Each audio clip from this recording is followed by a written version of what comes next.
네, 주말 동안에 있었던 뉴욕 증시의 흐름 저희 천천히 조금 더 둘러볼게요. 반지혁 전문가 오늘은 함께하겠습니다. 어서 오십시오. 네, 안녕하십니까. 반갑습니다. 네, 반갑습니다. 어서 오세요. 일단 여러 가지 또 일들이 있었습니다. 어떤 부분 중요하게 시장에 적용이 됐는지 핵심 포인트 보셨던 걸 먼저 좀 정리해 주세요. 네, 뭐 오늘 제가 뭐 자료 이렇게 정리했던 자료가 있는데 네. 좀 천천히 보시기를 하고요. 네. 그래서 일단은 뭐 주말에 많이 나온 얘기가 그 10년물하고 2년물 그 장단기 금리차 얘기가 많이 나왔습니다. 세 번째 또 역전이 네, 됐죠. 네, 맞아요. 역전돼서 네. 스프레드가. 그런데 이제 그것에 대해서는 보통 뭐 1년 또는 2년 후에 이제 경기 침체가 온다라는 보통의 정설이 있습니다만, 근데 좀 1년, 2년 후까지 보기에는 좀 너무 멀다. 네, 그런 시각이 강했기 때문에, 예. 그럼에도 불구하고서 시장은 좀 반등이 좀 나왔습니다.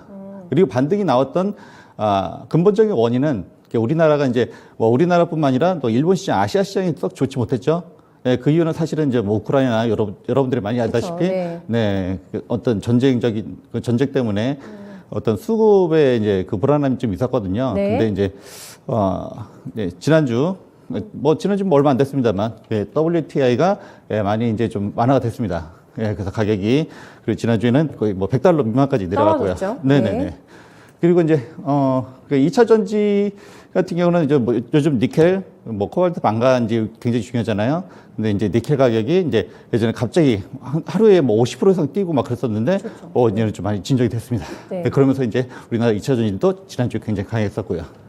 그러니까 원자재 가격의 안정세 이런 것들이 그렇죠. 네네. 증시 반등의 보탬이 됐고 그렇죠. 지금 장단기 금리 역전이 된 것에 대해서는 약간은 뭐 익숙해진 것 같기도 하고 해석은 여전히 분분합니다만은 생각했던 것보다는 경기 침체가 다가오는 시기가 조금 빨라질 수 있다 이런 시각이 많았다는 말씀이세요? 예, 그렇죠. 그런데 네. 이제 지금 상황이 예전하고는 많이 다른 게 지금 네. 상황은 코로나 때문에 양적 완화를 많이 했죠. 이제 그 상황에서 조금 이제 긴장을 축소를 하려고 하는 상황에서 이제 러시아 우크라이나 사태가 좀 발생했단 말이에요. 그리고 이제 아무래도 이제 인플레이션이 일단은 제일 중요합니다.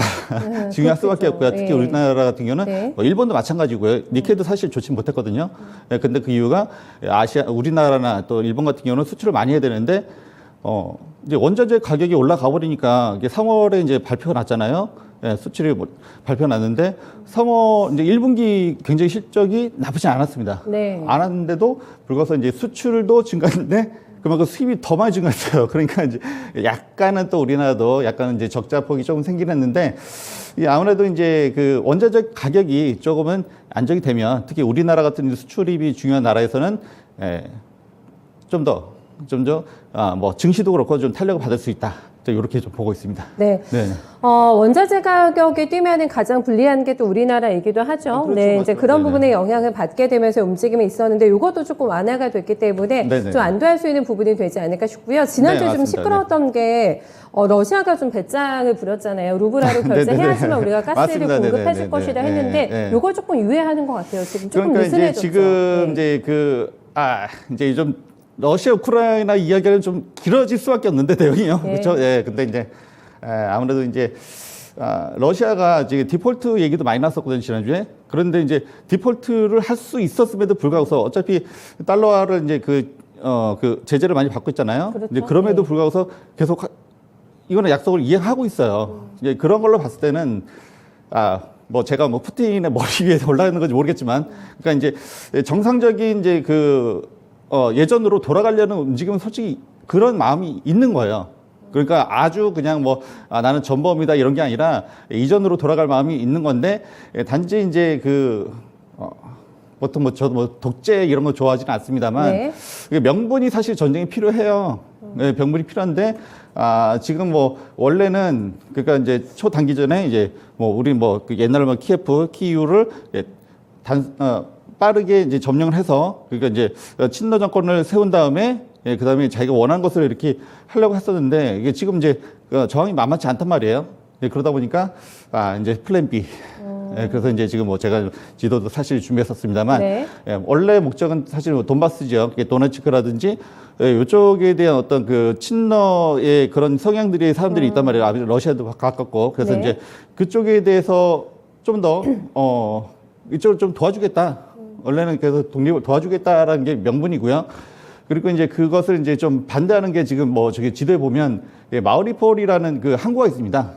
예, 한 거 있는데 그쪽에서 이제 사실은 우크라이나 정부군이 요 도네츠크 이제 이쪽을 좀 어떻게 이쪽 면에서는 좀 방해가 된 거죠. 예, 그래서 이제 러시아에서는 명분을 그러니까 이 도네츠크라든지 루안스크 이제 이쪽에 돈바스 지역이라고 하는데 이쪽에 독립을 도와주겠다라는 게 명분이거든요, 일단. 네. 예, 그리고 이제 좀 뭐 얘기가 있습니다만 네오나치 뭐 이런 얘기도 좀 있었어요. 그러니까 이제 러시아에서 명분이 있었던 거죠. 예, 그래서 이제 그렇고 어쨌든 지금 보면은 이제 그 러시아를 완전히 점령하려는 건 아니고 일단은 이제 이제는 실리를 좀 챙기자. 너무 이제 그 저항이 강하기 때문에. 그렇죠. 예, 그래서 이제 이렇게 동남부 전선이죠. 우크라이나 입장에서는 동남부 전선이고, 그 다음에 러시아 입장에서는 옛날부터 이제 그 부동항이라고 하잖아요. 예. 네. 예, 그래서 이제 항구를 잘 얻어야만 이 바다로 이게 진출할 수 있단 말이에요. 예, 그렇기 때문에 그렇죠, 그렇죠. 그래서 그러니까, 이제 저기 이제 크림반도 밑에 있는 게 흑해라고 하고 이제 저기 오른쪽에 있는 게를 아조프 해라고 하는데 거기를 사실은 저기를 마리우폴을 점령한다고 하면 이제 저걸 다 획득하거든요. 그래서 이제 어떤 경제적인 실리를 치겠다. 그러니까 정치적인 것도 어떻게 보면 다 경제랑 연관이 됐다고 저는 보거든요. 그래가지고 그래서 이제 플랜 B로 사실 원래 목적은 저쪽이 아니었나. 그래서 이제 우크라이나도 원래는 친러 정권을 세운 다음에 그쪽을 좀 더 이제 공고히 하고자 하는 목적이 더 컸을 텐데, 그거는 좀 쉽지 않은 상황이고 그렇기 때문에 이제 저 마리우폴이라든지 지금 제일 격전장이 저쪽이거든요. 그래서 이제 그쪽에 대한 공세를 강화하면서 뭐 바둑으로 얘기하면 좀 미안하긴 한데 그게 이제 마무리 들어가는 거죠. 그래서 이제 쉽게 말하면 전면전은 이제 좀 그 위기는 벗어나고 국지전으로 좀 가고 있다.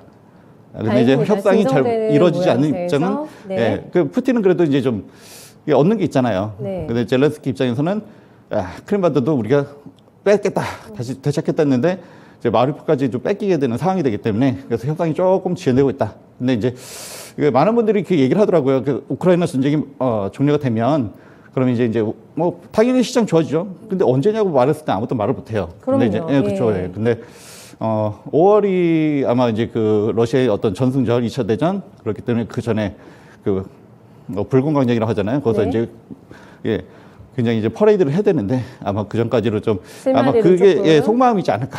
일단은 그렇게 보고 있습니다. 네, 알겠습니다. 전쟁이 조금 완화되고 있다는 거는 좀 맞는 것 같습니다. 네, 뉘앙스는 명확하네요. 그렇죠. 조금 완화가 되고 있지만 종결 시점은 누구도 알 수가 없기 때문에 그렇죠, 분위기 파악을 조금 하면서 내 시장의 안정화도 도움이 될지 지켜보자라는 게 포인트라고 볼 수가 있겠고 고용지표 얘기를 저희가 안 할 수가 없겠는데 간단하게 나왔습니다. 특히 실업률 같은 경우는 더 이상 뭐 나무랄 게 없을 정도로 나왔고 비농업 부분도 예상이 약간 못 미치긴 했습니다만은 전반적인 평가는 굉장히 고용시장 안정적이다라는 논이 중론이었던 것 같던데요. 맞습니다. 그렇기 때문에 그것도 역시 원자재 가격의 어떤 하락 때문에 시장이 좀 그래도 좀 나싹 또 상승할 수 있는 요인이 됐었고요. 그런 그 또 하나 이제 미국 증시가 이제 금요일날 또 상승했었던 이유는 또 역시나 고용 지표가 좋게 나왔다. 라는 건데, 그 중에서 이제 제가 하나 이제 좀 주목하고 싶은 거는 어느 부분에서 이제 또 증가를 했느냐가 중요하잖아요. 네. 근데 이제 지난주에 우리가 뭐가 강했죠? 리오프닝주 강했죠. 좋았죠. 여자분들 좋아하시는 뭐 화장품주가 강했었고요. 그리고 여행, 그래서 이제, 보면은 이제 그 고용 증가도 보면은, 어떤 서비스라든지 아니면 또 이제 또 그 레저 이쪽으로 이제 고용이 많이 증가했어요. 계절 쪽으로도 일단은 조금 풀릴 때가 좀 됐고 그러다 보니까 역시 우리나라도 역시 뭐 리오프닝주가 이번 주에도 강하지 않을까. 그래서 제가 종목도 원래 이 시간에는 뭐 그냥 뭐 종목까지 얘기하는 시간은 아니긴 하지만 제가 뭐 나름 뭐 정해오기도 했습니다. 하셔도 됩니다. 해도 될까요? 네, 저도 TV를 보니까 주말에 홈쇼핑에서 엄청나게 그 해외여행 패키지 상품을 판매하는 거를 보면서 또 뉴스가 굉장히 몰리고 있다고 하더라고요. 이런 부분들을 보면서 다시 한번 우리 증시도 정말 리오프닝을 본격적으로 이제 시대가 열리겠구나 싶었는데 이쪽에서의 고용이 많이 증가했다라는 게 3월 통계를 통해서 미국에서도 함께 좀 잡혔습니다. 그래서 이번 주에 FMC도 공개가 되잖아요. 네, 그렇습니다. 빅스텝으로 가는 거는 거의 뭐 기정사실화 되는 겁니다. 근데 뭐 빅스텝 저는 이제 뭐 제가 뭐 기관 투자자는 아니기 때문에 저는 이제 그 개인 투자 입장이거든요.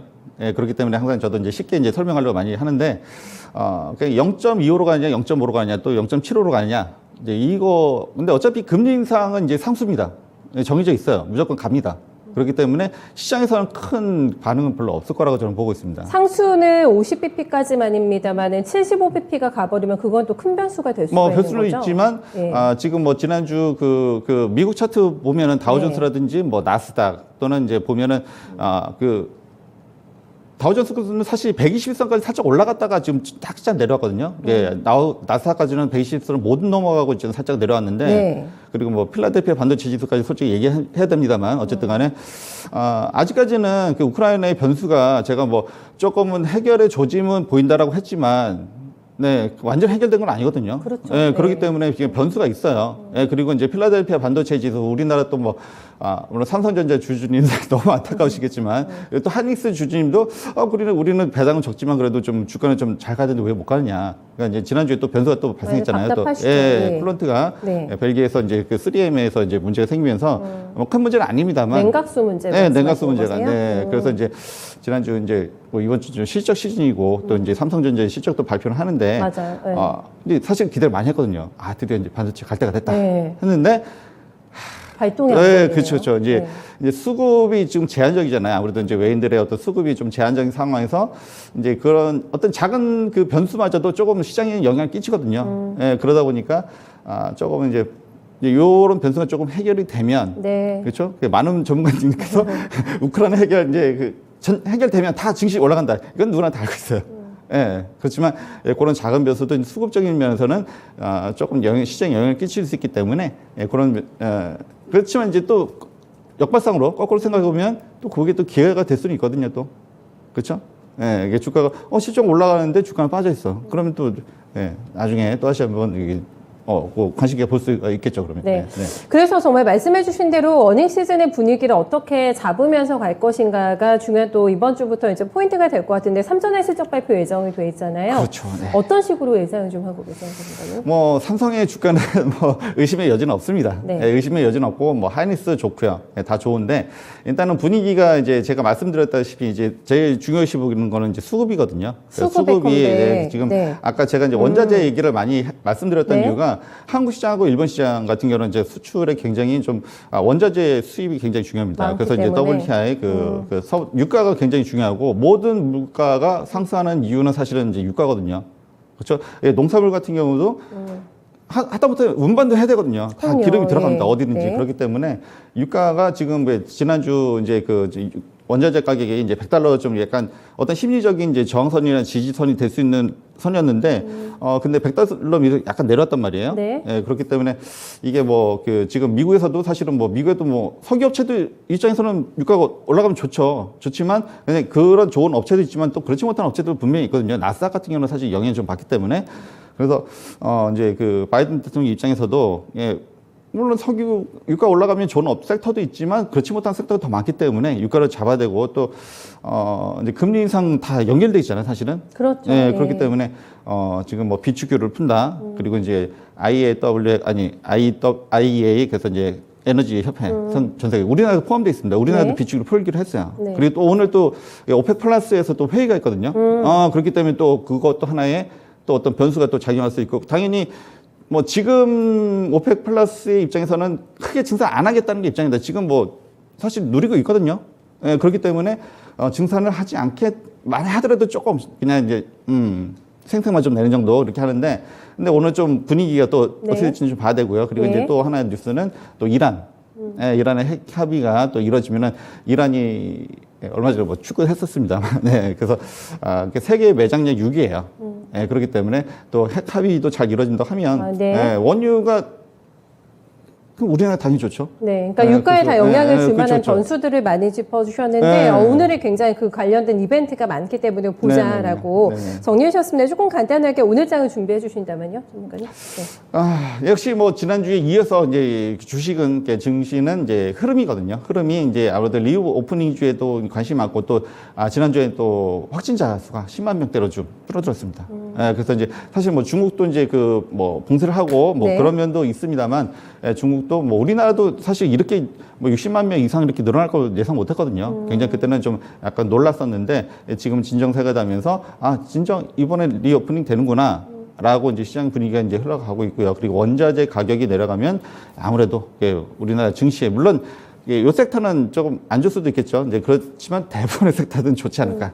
예, 이렇게 보고 있습니다. 네, 네네. 알겠습니다. 조금 더 우호적인 포인트들을 많이 짚어주신 것 같아요. 네네네, 네, 그렇죠. 위주로 해서 준비해보겠습니다. 오늘 말씀 잘 들었습니다. 아, 네네. 네. 네, 일단 수급이 컴백하는 게 가장 큰 이번 주 우리 시장의 숙제가 될 것 같습니다. 그리고 이제 삼자원의 실적도 주 후반에는 확인 가능하시겠고요. FOMC도 이제 열리기 때문에 여기에서 미국에서의 어떤 긴축에 대한 단서, 힌트들도 얻어낼 수 있는 한 주가 될 것 같습니다. 무엇보다 조금 마음 편하게 준비할 수 있는 게 원자재 가격 피크를 찍었다. 네, 안정화가 되고 있다는 점에 포인트 착안해서 전략 준비해주고 있는데요. 이런 부분과 연결고리 가지고 있는 종목들 잘 찾아내 보시면 될 것 같아요. 오늘 모닝타임즈는 반지혁 전문가 함께했습니다.